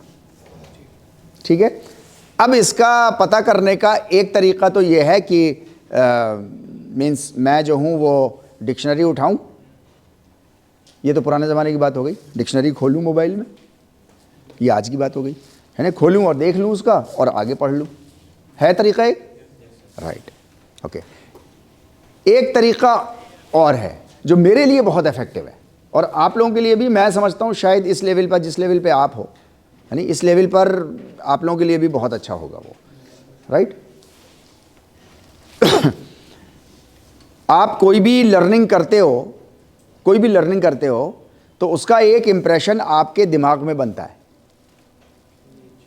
एक इम्प्रेशन बनता है। आप इम्प्रेशन बोलो, जैसे ये ज़मीन पड़ी और उसमें आपने एक लाइन खींच दी, ओके फाइन, उसको इम्प्रेशन बोलते हैं। ब्रेन की स्टडी में उसको इम्प्रेशन बोलते हैं। राइट, ये जो इम्प्रेशन पड़ा हुआ है, ये इम्प्रेशन अगर मीन्स ओरिजिनल, पहली फॉर्म में, पहले इंस्टेंस में, पहले मौके पे, अगर ये इम्प्रेशन, जिसको हम इनग्राम बोलते हैं, ब्रेन स्टडीज़ में इनग्राम बोलते हैं। राइट, आप लोग बाद में लिख लीजिएगा, मैं उसको बोल दूंगा आपको इसकी स्पेलिंग। इनग्राम, ये इम्प्रेशन जिसको इनग्राम बोलते हैं, अगर ये पहली बार में कहीं से आपको पैसिवली देख करके पता चल गया उसका, तो इनग्राम तो बना लेकिन टेम्परेरी बना। बात समझ गए आप? मीन्स आपने पैसिव देखा ना, आपने डिक्शनरी में देखा, अब चाहे खोली चाहे यहाँ खोली मोबाइल पे, लेकिन खोली और आपने देखा तो ये पैसिव आपने इस्तेमाल किया। राइट, मैं ऐसा नहीं करता, किसी भी लैंग्वेज के लिए मैं ऐसा नहीं करता। राइट, मैं क्या करता हूँ, पैराग्राफ पढ़ा, उसको लाइन लगाई नीचे, जो वर्ड नहीं आता। राइट, उसके बाद जो एक पैराग्राफ है, तो पैराग्राफ का अपना एक सिद्धांत है कि एक बात उस स्टोरी से रिलेटेड या उस बात से जो ओवरऑल चैप्टर है उससे रिलेटेड एक बहुत छोटी सी बात एक पैराग्राफ में ख़त्म हो जाएगी, यही है ना। राइट, जो नया वर्ड आया है, मैं पूरे पैराग्राफ के कॉन्टेक्स्ट में, पूरे पैराग्राफ के संदर्भ में मैं उस वर्ड को समझने की कोशिश करूंगा खुद एक्टिवली। मुझे वर्ड तो आता नहीं, लेकिन वो संदर्भ में तो वर्ड समझ में आ जाएगा ना भाई, क्या मतलब है, कुछ तो समझ में आएगा, भले ही एग्जैक्ट ना समझ में आए, लेकिन कुछ तो समझ में आएगा, राइट? ओके, मैं वो लिख लेता हूं।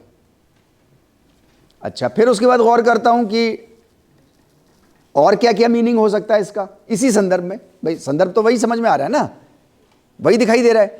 तो उसमें बहुत दिमाग लगाया, बहुत उधेड़ बुन करी, तो एक आध और निकल आया, वो कम होता है क्योंकि वर्ड ही नहीं पता है, राइट? अब उसके बाद जब ये आ गया तो उसके बाद अब मैंने डिक्शनरी उठाई, अब डिक्शनरी उठाई मैंने, अब मैंने डिक्शनरी में देखा। अच्छा, अगर डिक्शनरी में जो मैंने देखा वो मीनिंग मुझे मिल गया, वही है, तो मेरा जो इनग्राम पहले बना था, जो टेम्परेरी था, वो अब परमानेंट टक से हो गया अपने आप। अभी पहली बार जब डिक्शनरी पैसिव उठाई थी तो टेम्परेरी बना यही इनग्राम। ये ब्रेन की अपनी एक कैरेक्टरिस्टिक है, राइट? अभी आपने पहले एक्टिवली सॉल्व किया और फिर उसके बाद आपने अथॉरिटी के पास गए और आपने देखा कि वहाँ तो बिल्कुल सही था, तो आपका कॉन्फिडेंस लेवल बढ़ गया और आपका इनग्राम पक्का हो गया, यानी कि लर्निंग आपकी पहली बार में पक्की हो गई। Okay fine. अगर गलत निकला तो सही हो गया, तो भी पक्का हो गया। एग्जैक्टली, क्योंकि आपको याद रहेगा आपने क्या ट्राई किया था और उसके बदले में क्या मिला था आपको। तो दोनों तरफ से, अच्छा, पहले वाले में और दूसरे वाले में जो मैं बोल रहा हूं कि यार ऐसा हुआ, फिर सेकंड स्टेप पे ऐसा हुआ, तो आपको लग रहा है मेहनत उतनी बराबर हो रही है। नहीं, बराबर नहीं हो रही। आप जो पैसिव में इस्तेमाल करोगे, पैसिव में आपको कम से कम 15-20 बार उसको रटना पड़ेगा। Getting my point? आपको 15-20 बार रटना पड़ेगा, यहां आपको रटना नहीं पड़ेगा क्योंकि आपने खुद सॉल्व किया है, चाहे गलत सॉल्व हो गया है, राइट? चूंकि खुद सॉल्व किया है, सही सॉल्व किया है तो परमानेंट, गलत सॉल्व किया है तो परमानेंट, राइट? अब आपको 10 बार 5 बार अब आप उसको रिवाइज करने की, रटने की आपको जरूरत नहीं है उसको। तो टाइम वहां भी खर्च हो रहा है और टाइम यहां भी खर्च हो रहा है। अच्छा, टाइम खर्च हो रहा है ना, टाइम यहां भी खर्च हो रहा है, टाइम वहां भी खर्च हो रहा है। अच्छा, तो फिर हम वो सवाल कर लें, काहे को इतनी मेहनत करें? इसमें बड़ी मेहनत लगती है। और लिविंग बींग्स जो होते हैं ना, वो उनको आसानी चाहिए हर चीज़ में, राइट? तो फिर टाइम जब दोनों में बराबर हो रहा है तो फिर क्यों ना हम पैसे वाला इस्तेमाल करें, इतना दिमाग कहाँ खर्च कर दें। वो मेरी छोटी बहन है, वो कहती है ज़्यादा दिमाग मैं नहीं लगाती भैया, साफ बात, खर्च हो जाएगा, लिमिटेड है। Okay fine. तो मीन्स दोनों जगह टाइम आपने जो लगाया है, अब ये क्वालिटेटिव यूज़ मैं आपसे शेयर कर रहा हूँ। अंडर प्रेशर आप कंपटीशन देने जाओगे तो अंडर प्रेशर होगे ना, या फ्री होगे? अंडर प्रेशर होगे। अंडर प्रेशर में रटी हुई चीज मोर देन 60% भूल जाता है।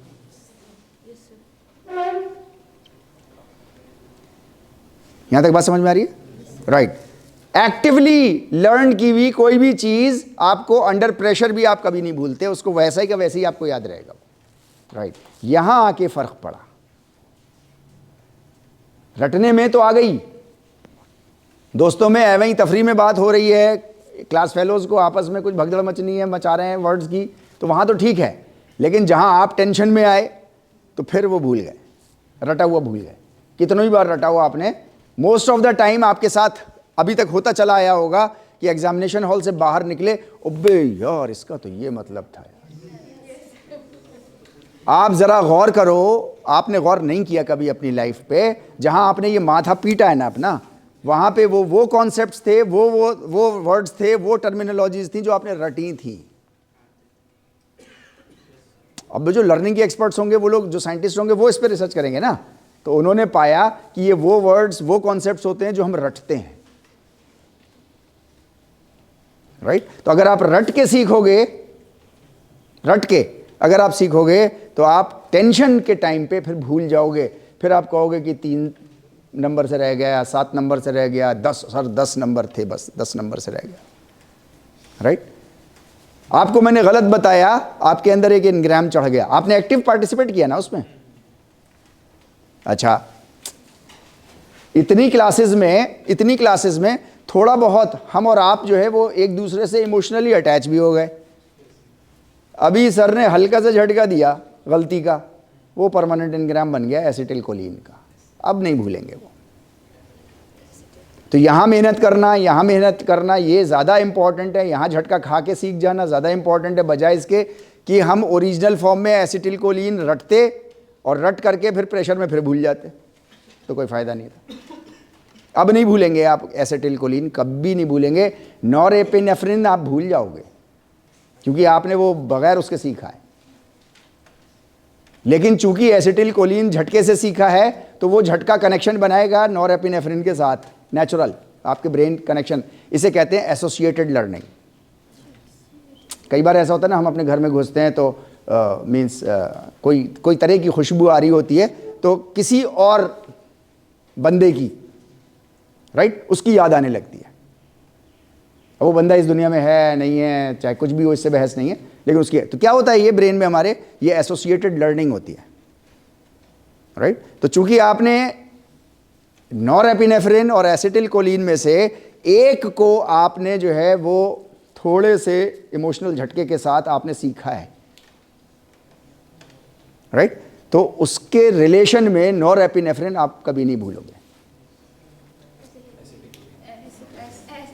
अरे वाह, मतलब गौर से सुन रहे हैं, मैं जगाता रहता हूँ बीच बीच में। ये आर्ट बड़ी अच्छी है, आप लोग टीचर बनने जा रहे हो, ये आर्ट बहुत अच्छी है। अगर आप गलती भी कर दो ना, तो स्टूडेंट्स के साथ फिर आप अपना फेस सेव कर सकते हो ना। मैंने तो कहा था पहले, मैं गलत बोलूँगा, खूब बोलूँगा नहीं, आपको एक्टिव रहना है। लेकिन any how, well done. Additional terminology of cardiac system, ये आपके पास पहुँच जाएगी, इसमें कोई ज़्यादा वो नहीं है। इसको तो हम लोग वो भी करते हैं, पेस मेकर, क्रोनोट्रोपिक। क्रोनोट्रोपिक कहते हैं, आपने कहा था ना पॉजिटिव क्रोनोट्रोपी और नेगेटिव क्रोनोट्रोपी, राइट। तो क्रोनोट्रोपिक कहते हैं हार्ट रेट को। अब ये कार्डियक सिस्टम की जो है वो मीन्स टर्मिनोलॉजी है, अभी हम लोग यहाँ पे बहुत वो नहीं करेंगे, ये आपके पास वो पहुँच जाएंगी, आप वहाँ देख लेंगे। Stethoscope, veno, ablation, extra electrical pathways with in the heart that cause fast और इरेगुलर, है ना, हार्ट रिदम्स, उसको हम कहते हैं एब्लेशन। तो ये जो डॉक्टर्स हैं, सर्जन्स हैं, जो कार्डियक उसके हैं, सर्कुलेटरी सिस्टम के, वो अपना बोलते हैं एब्लेशन, एक वर्ड है उनके पास, राइट। कंडक्शन सिस्टम हम समझते हैं। सब क्लेवियन कहाँ आई थी, सब क्लेवियन कहाँ आई थी, ये वर्ड कहाँ आया था?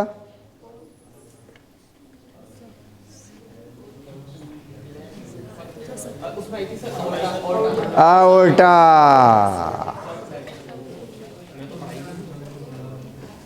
ओके, बायोप्सी, बायोप्सी कहीं आया था अभी वर्ड एक, देखो इसको पढ़ो जरा।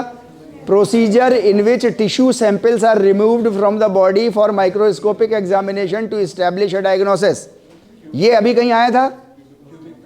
हाँ, 1 centimetre cubic mass, muscle mass को पता करने के लिए लेबोरेटरी में, तो वही वो तरीका है बायोप्सी। बायोप्सी, ठीक है नहीं? Okay fine. Syncope,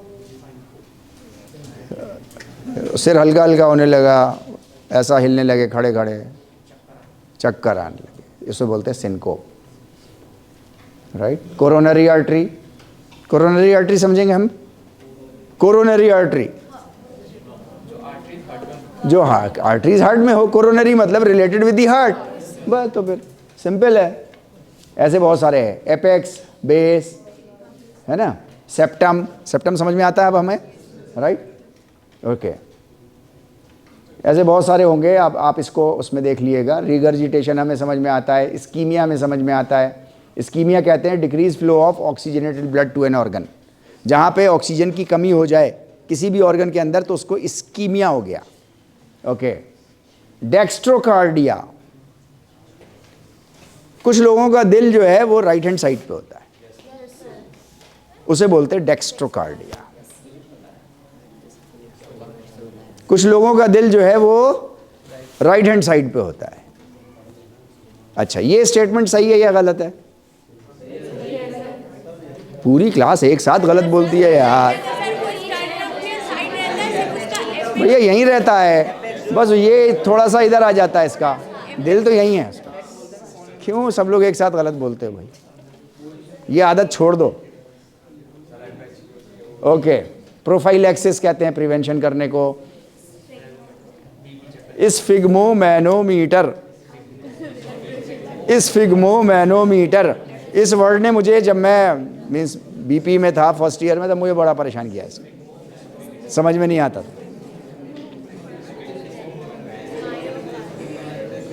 myocarditis, inflammation of the heart muscle. टिस आ गया ना, टिस याद है?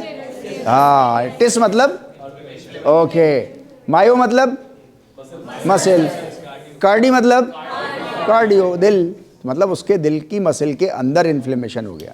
अच्छा, मसल की दिल के अंदर इन्फ्लेमेशन हो गया, यहां पर और क्या इन्फॉर्मेशन छुपी हुई है? तो यार छिपी हुई इन्फॉर्मेशन, ये तो खुली है, छिपी इन्फॉर्मेशन क्या है?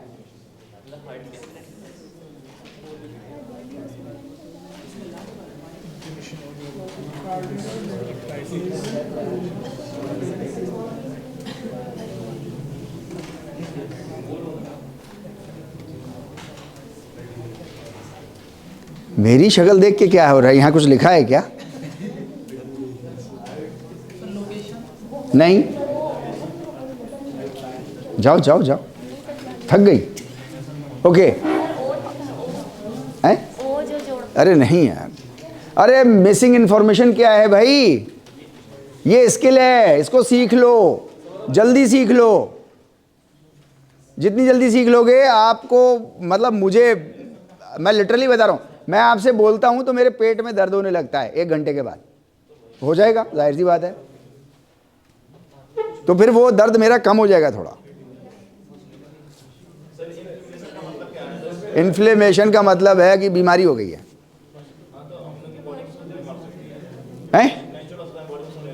बॉडी में चली गई, वो तो ठीक है यार, हार्ट मसल में हो गई। अभी तो हम लोग कार्डियक सिस्टम से रिलेटेड बात कर रहे हैं। तो myocarditis, inflammation of the heart muscles.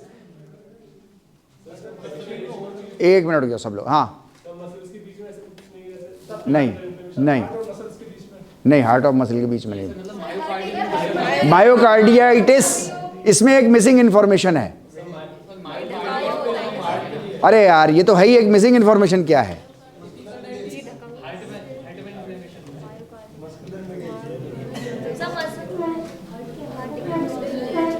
चलिए एक बार आंतरिक कुंभक करेंगे, आंतरिक कुंभक करेंगे। आ जाओ इधर पहलवान, आंतरिक कुंभक करा दे और इनको बाह्य कुंभक करा दे जरा, जल्दी आ। सिर्फ आंतरिक और बाहर। चलिए, सांस रोकनी है, सांस छोड़ेंगे, 10 टाइम्स करना। रोक के रखिए, सांस रोक के रखिए, अंदर नहीं करनी। फिर सांस लीजिए, रोक के रखिए। कितनी देर? 10 नहीं, 10 बार। अरे ये कराते रहो। हाँ हाँ, बाहर रोक के रोकिए, फिर सांस भरिए, 2 हो गए। रोकिए, छोड़िए, मैक्सिमम मैक्सिमम ब्रीथ आउट। हाँ, थोड़ी आवाज तेज छोड़ते पे, सारी हवा खींच लो अंदर। आवाज नहीं, आवाज नहीं, सांस की आवाज बस। गुड।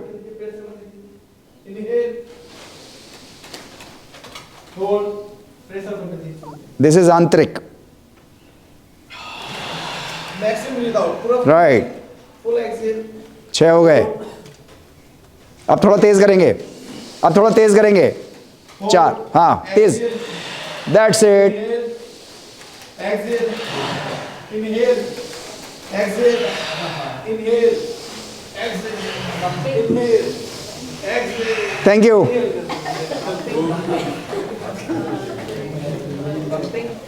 अब बताओ क्या छिपी हुई है? हैं? अरे नहीं, अब बताओ क्या छिपी हुई है? अब तो ऑक्सीजन भी आ गई। अरे इनहेल एक्सहेल नहीं छुपा हुआ है यार।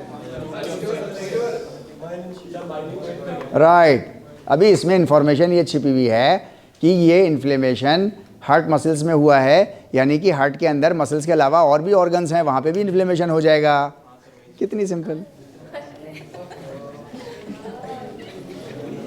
हाँ मखा आंतरिक बाह्य लगे पड़े साले करने पे।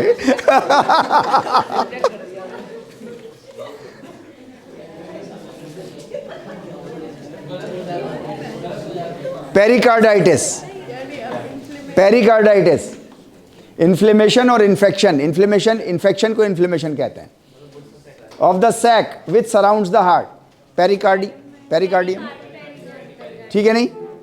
अच्छा, इसमें क्या मिसिंग इन्फॉर्मेशन है?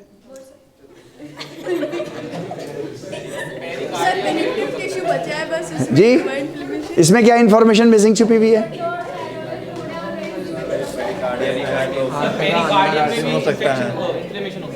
पेरिकार्डियम में हो सकता है, हाँ, तो वो तो लिखा हुआ है। अच्छा, उसमें हाँ और बहुत सारी और भी लेयर्स है ना, देखिए। ओके फाइन, अभी आप देखो ये किस, मैंने आपसे शुरू में बोला था ये एक स्किल है, इन बिटवीन द लाइंस पढ़ना। स्किल की खासियत होती है कि आप उसको प्रैक्टिस जैसे जैसे करते जाओगे वैसे वैसे तेज़ी आती जाएगी, इजंट इट? राइट, अभी आपको तीसरे वाले में पेरिकार्डाइटिस में तेज़ी आ गई ना, अब आप ज़्यादा अच्छे से समझ पाओगे, पक्का है? Right, thank you very much आज की क्लास पर।